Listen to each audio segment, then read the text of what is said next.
Hey guys, Noah here, and I'm here to do a review on the Bustin Boombox. So this board is 42 inches long by 10 inches wide, and it is a rocker construction and features features Bustin's bubble drop concave. So right here, where the kick meets the platform, there is a slight bell shape right here. And what that does is it gives you pockets on the edges of the board to really dig in your heels and your toes for sliding and freeriding. And as you can see, the rocker is huge on this board. It's like a backwards banana. So yeah, this board was made primarily for dancing and freestyle and freeride. It is, so on the topic of freeride, it is very good for that. The pockets really do a good job of locking you in, the bubble drop.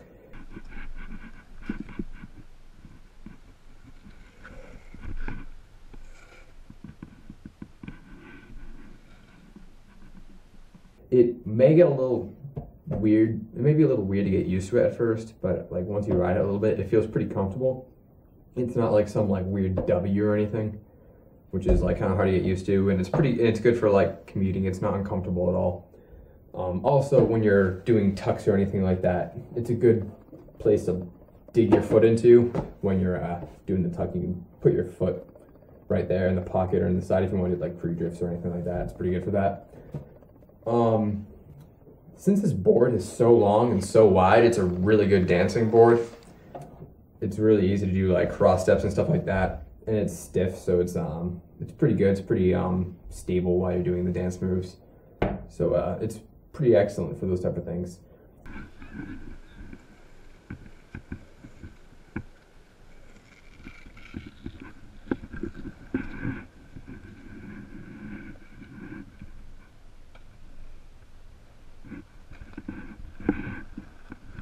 Freestyle, it's not bad at all. I mean, it's got some pretty decent kicks, and I mean, they're really wide too, which helps a lot for someone like me who has a size 12 foot. So almost my entire foot can actually fit on. It's pretty impressive, and it helps a lot when you're doing tricks. The only problem is this board it's got a big girth, as I'd like to say. It's really long and wide, and the rocker and just like basically all of the aspects that go into the shape of this board is what makes it really weird for freestyle. It's kind of hard to plan tricks. The board tends to either over rotate or under rotate, or just rotate in the way you don't want it to.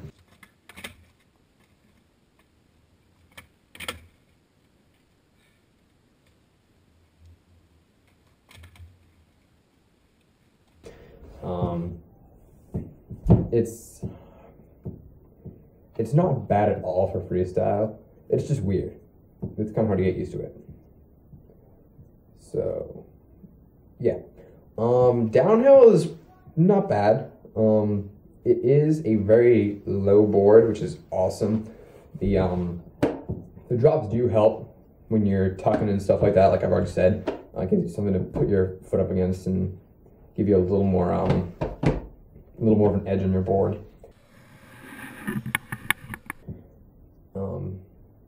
Although it's not the best because it does have a small amount of flex, so you don't want to take it like overly fast.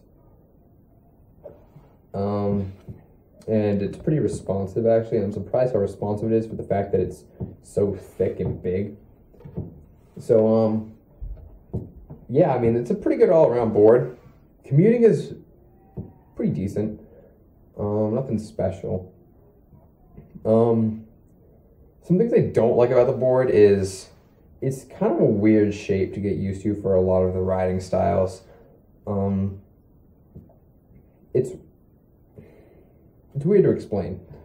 The kicks are really wide compared to the platform most of the time. The platforms are pretty wide, where the trucks are mounted, like the neck area is pretty thin. But on this, as you can see, it's quite thick, which is not bad. I mean, that means it's gonna be pretty strong as it comes to freestyle. But that's a little weird.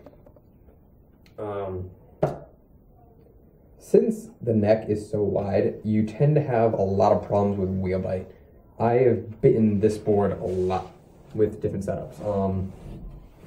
If you haven't noticed, this is one of our rider's old boards. He sold it to my friend, and I am borrowing it right now. So when my friend first got it, my first friend, he was running it with, what was it, Paris's and Big Zigs, and that was not a good setup at all. I mean, he bit so much.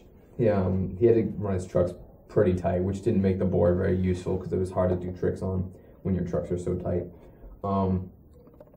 Once he sold it to my other friend, it was a little bit more manageable when it came to certain setups. Like we threw, what was it, Bears and Colt converters, I believe. Yeah, Colt converters, and that setup was fine, no problems with bite. But then we threw, I don't know what they were, flashbacks or something like that on it, and we bit again. So this setup I actually haven't bitten yet. I'm pretty excited about that. I'm running it with 180 gull wings and orangutan stimulus ADAs, and I actually haven't bitten yet, so I'm pretty excited about that. But wheel bite tends to be a really big problem. So what you're either want to do is test out certain setups and find the one that you want before you buy it. Get a couple riser pads just to experiment. It's kind of a weird board to work with because you got to find a good setup for it to avoid wheel bite. It's a very setup specific board, which can be annoying, but I mean it's a pretty decent board, so it's not too bad. Other than that, I mean, this board is pretty decent. It's pretty cool what Bustin does. They allow you to customize your board. I mean, this is a pretty cool graphic, the gray and the black and the red. Nice and dark, and it goes pretty well with the orange and the black. And so that's awesome. Like I love the fact that you can customize your board the way you want it. And you get a pretty good quality product. I mean, this thing is pretty damn strong. I mean, it's a tank. I mean, I think the worst thing on here so far are the shoulders. The tails it's like absolutely nothing. The shoulders are a little banged up, but I mean, you just grip over the edge and it actually probably wouldn't be that bad. Maybe sand it off later, but as far as like bad chips into lambs, there's almost nothing at all. So that's pretty cool. So yeah, I do recommend this board. I'd probably give it 7.5, 8 out of 10 probably. Only because it's a very weird board to work with. If you like it, if you like the way it looks, if you feel like it would match your riding style, it'd be good. I'd also recommend that if you're somewhere around my size, I'm 6'2", and this board is still pretty big for me.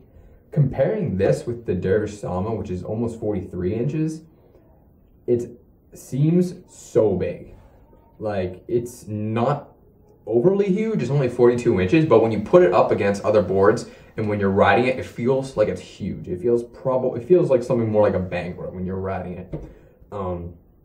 It's not really a bad thing. If you like really big boards, I'd say go for it. But if you want if you still want it to be nimble for free riding and freestyle, I'd say if you're around 6 feet or over, then you'll like this board a lot because it's pretty big. It's a lot of foot space to work with. If you're anything under that, it'll probably be a little too long for you. It will the wheelbase would be a little uncomfortable just because it's going to be a big stretch for shoulder length.